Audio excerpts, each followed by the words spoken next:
দুধে আলতা বদন তোমার, চন্দনের সুবাস ভরা, দুটি দীঘল কাজল আঁখি, যেন মেঘে কাজল পরা।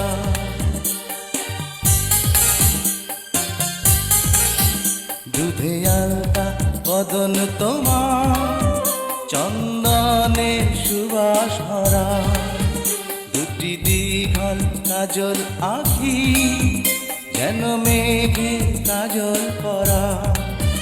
তোমার নরম দুটি ঠোঁটে ফোটে লাল পদ্ম ফুল, যেন রেশমি সুতোর গোছা, তোমার মাথা না চুল। দুধে আলতা বদন তোমার, চন্দনের সুবাস ভরা, দুটি দীঘল কাজল আঁখি, যেন মেঘে